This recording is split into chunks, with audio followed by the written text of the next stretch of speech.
The Second Year Charity Gala by Independent 16 on AO3. Episode 2.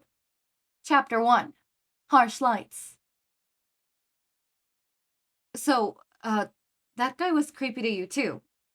It wasn't just me? Midoriya asked sheepishly. It wasn't just you. Hitoshi stood there for a moment. He looked at the remaining posters. They left before putting up the last one. Well, the owner could do it if they really cared. No one was going back there. They only had a few left, but they could print more if they needed. And Hitoshi didn't really think they needed to. What the hell was that about? A really, really sharp knife? I swear that sounded like a threat. And the whole thing about not getting caught? Oh my god. If he's gonna murder us, is he actually a serial killer? He glanced up at Midoriya. At some point in the shop, he'd finished the ice pop, and was now chucking the leftover stick in one hand like a lifeline. The other hand had a death grip on Hitoshi's hand, and he realized that, whoa, I just held hands with Midoriya for a full minute without subcutaneously busting. And also that, hey, maybe I might just combust now. His face was getting redder by the second, but Midoriya was holding his hand so tightly that there was no way Hitoshi could casually let go now. Maybe he was just being creepy because he doesn't like teenagers. Like how the woman at the till in the toy shops glared at us the whole time. Hitoshi attempted to reassure him. The words sounded hollow to his own ears. That was not normal, and you know it, Shinso.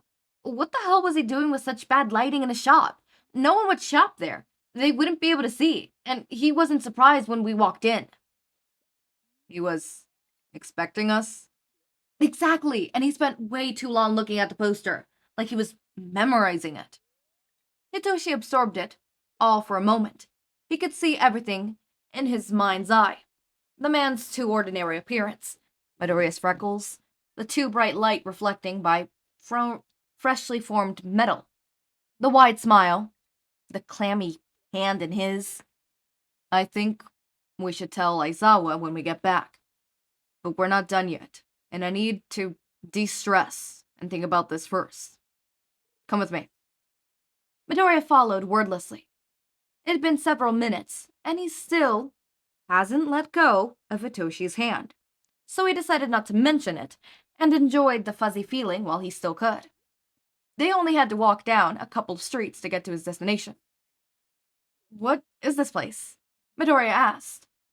It was a cozy little cafés that practically had been Hitoshi's second home when he was in the general course. It was exactly halfway between UA and the nearest train station. So after he visited, the first time out of curiosity, he found himself wandering, in most days after school, for his year of high school. It's just, somewhere I go every now and again. No big deal. The door jingled as Hitoshi led the way, opening the door with his free hand. Shinso! It's been a while since you came in. The cats were missing you. He was greeted by a full-body hug, and for the first time that they left the shop, Midoriya let go of his hand. Hitoshi just stood there and took it because, honestly, he was being squeezed so tightly that he had no room to lift his hands up, either to reciprocate or to push away. Hi, Santo-san, he murmured with a sigh. Santo finally let him free, and Hitoshi stumbled for a second at the sudden imbalance before righting himself. I was getting so worried that you bailed on us the second you entered the hero course. She wished her magne hair dramatically. Who would protect us from the evil robbers and catnappers? Robbers and catnappers? Midoriya cocked his head in questioning. What she means is, Shinso here is our little saver. Without him, we'd be broke, bankrupt, discredited. Hitoshi sighed deeply. There was no way he could salvage this conversation, so he decided that the best option was escape. Sanso-san, could we get a table at the back? We don't want to be overheard. Sure thing. The pink-haired girl grabbed Shinso's arm and twirled, before pulling him, and by extension, Midoriya, who was following diligently behind, to the corner table deep within the cafe, far from open windows or nosy ears. She let him go once he settled onto the end of the corner sofa, and Midoriya shuffled in the other side. This was good. Instead of having him face to face, straight on, or from the side, he had a much more manageable quarter view of his face. I'll just whip up your usual. But what do you want, Shinsou's friend? She turned to Midoriya. Just as he opened his mouth to reply, she gasped and put a hand to her chest in frightened horror. I am so sorry. I completely forgot to introduce myself. It's alright, Midoriya weakly attempted. I'm Sanso Mika. My parents run this humble establishment. You're Shinsou's year, so it'll be a couple of years older than you, huh? Your mom's allergic to cats. I take it. Also, you're kind of short. He had seemed nervous before, but now Midoriya just looked like he'd been slapped in the face. Hitoshi sighed. Again. Sanso-san, that's not very polite. Apologize. Wait, it's not? I was just making an observation. Can't help it. But sorry anyways. Hitoshi thought that Midoriya switched from unbridled horror to keen interest pretty quickly. What do you mean, can't help it? Is it part of your quirk? Bang on the money. She cried in broken up English, grinning at him, pointing finger guns. Hitoshi just wanted to disappear. My quirk's observation, but I like to call it lightning eye. It sounds cooler, doesn't it? She smiled even wider after Midoriya's vermin nod, and elaborated. For a few seconds while I'm looking at someone, if I'm focused on them alone, I could figure out basically their whole life story just from their appearance. Only works on people, though, not objects. Your life's been pretty eventful, huh? My whole life story? Are you sure? Midoriya laughed, pretty nervously again. There must be something in his past that he didn't want her to know. Hitoshi couldn't judge him for that. There was plenty about him that he knew Sanso must have noticed, but she never mentioned it out loud. He would murder her. Well, not everything.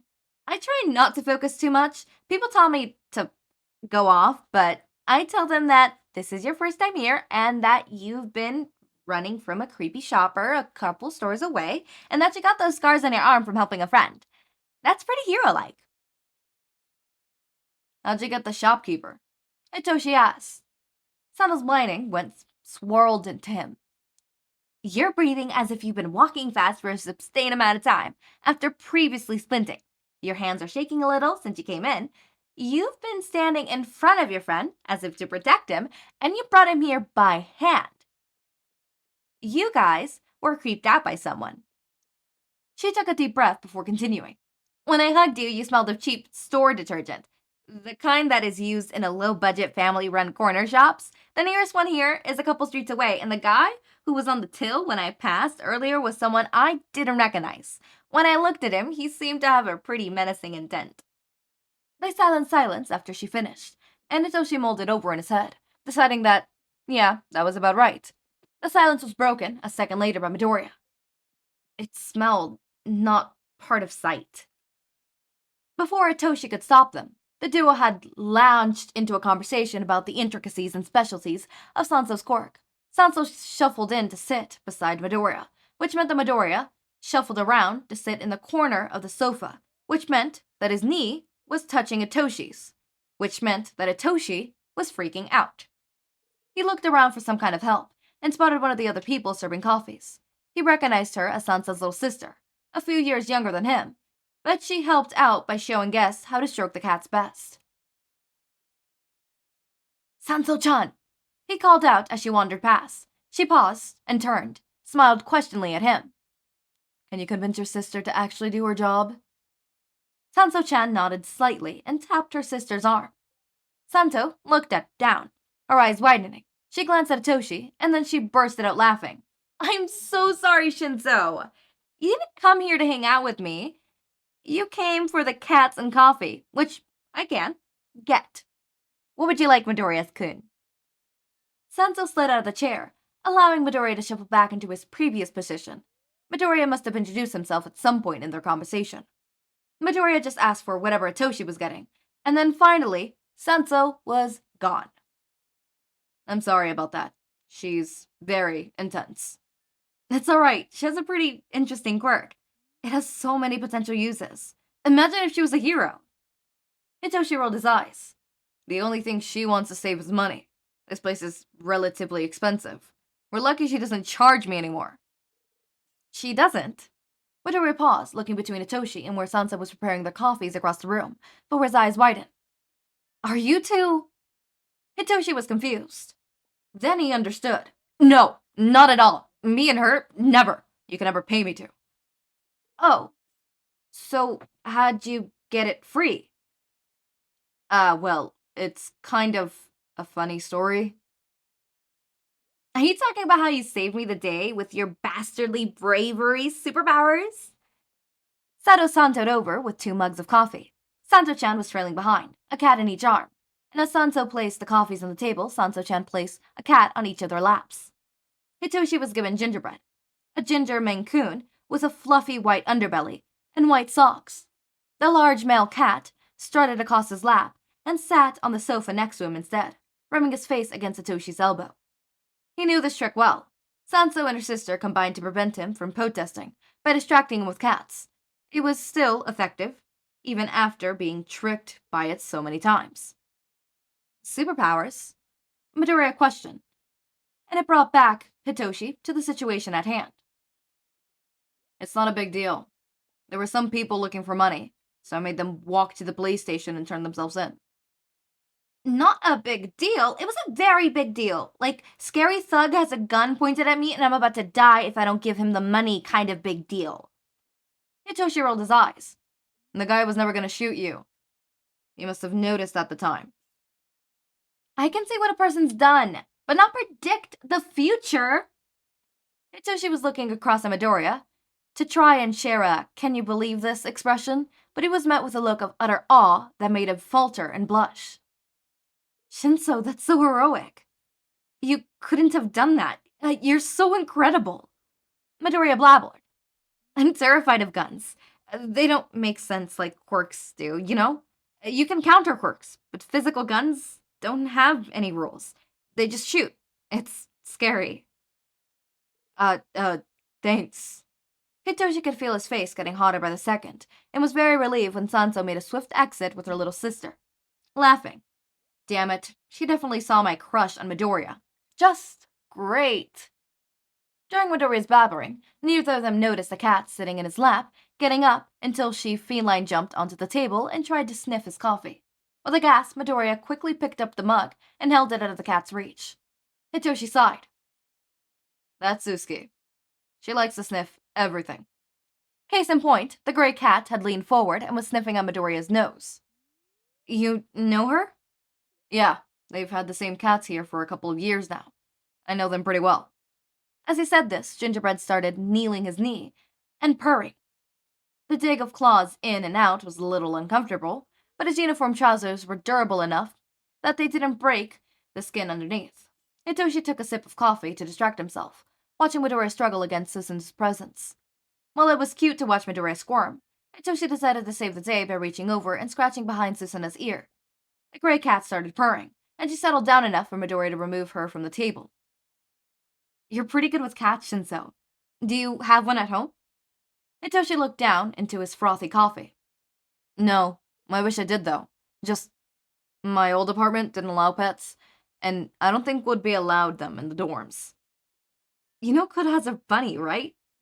Midoriya raised an eyebrow and said, and plus, if anyone could convince Aizawa-sensei to let them have a pet, it'll be you. I guess. Aizawa likes cats. I could try. They sat in comfortable silence, listening to the twin purrings of the cats. Why do you call him Aizawa, rather than Aizawa-sensei? Hitoshi looked up, surprised. It's not some big conspiracy, just he asked me to. Really? If I told Todoroki, I bet he'd start putting together a theory that you're Aizawa-sensei and President Mike's love child. Why President Mike? He hadn't thought any of the students knew about Yamada and Aizawa. The stick-up hair? Oh. Silence. Hitoshi leaned down to stroke Gingerbread. Midoriya looked at him, imploringly. So, Aizawa-sensei told you to call him Aizawa. When? During the internship. He said some stuff about how He was my mentor, not my teacher, and he wanted me to trust him if I ever needed help, rather than writing him off as just another teacher. I told him about some of my rubbish teachers in middle school. It was really mushy. It just makes the secret love child theory even more accurate. Hitoshi looked up to retort, but he saw that Midoriya was smiling, and he paused. He had a pretty smile. And just like that, looking at his gorgeous smile, Hitoshi thought, I have to tell him. Then the logical part of his brain fought back. No fucking way, that'll ruin this great day. And finally, he settled on, I'll tell him when the time's right. That charity gala seemed as good as any time to confess. In the split second, Hitoshi contemplated a plan, spending the night making sure that Midoriya was happy and relaxed, making sure they had fun at the gala, help him pack up after, walk back to the dorms together as the sun set, then stop him and say, Midoriya, I have something to tell you. And then Midoriya interrupted his thoughts. We need to tell Aizawa-sensei about the weird cashier when we get back. Senso-san said she thought he had a menacing intent, right? That's very suspicious. Hitoshi sighed into his coffee. Yeah, we do. The two of them finished their drinks and started to wander back to the school. Hitoshi had spent the whole trip trying to forget the weird shopkeeper, but as they approached the gates of UA, he started to get an uncomfortable feeling of being watched. He brushed it off. Aizawa would deal with it. He should just enjoy his time with Midoriya.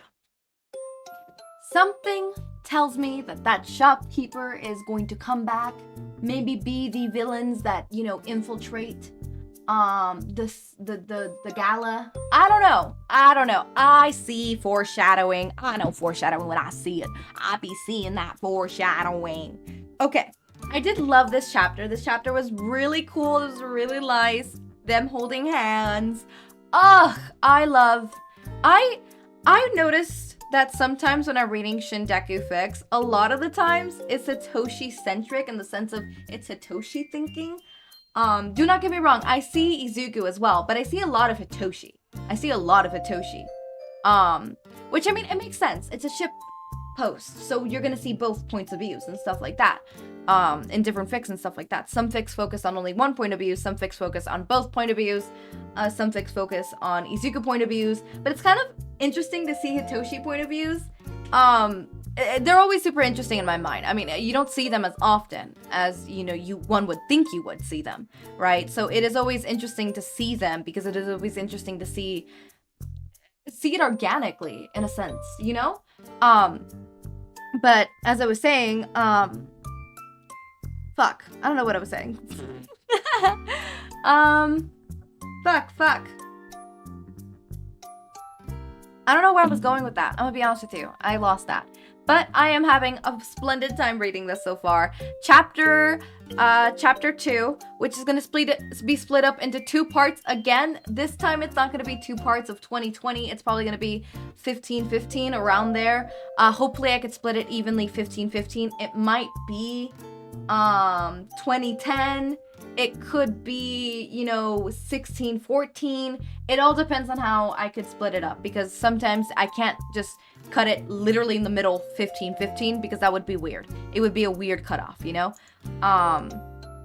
But chapter 2 is called Just Dropped In, with the first thing is getting into the gala was a pretty weird affair. Hitoshi had to get patted down by security. Oh, chapter 2 is already the gala. What the fuck? We going speedy! Okay! I thought the gala would be an end thing. Oh!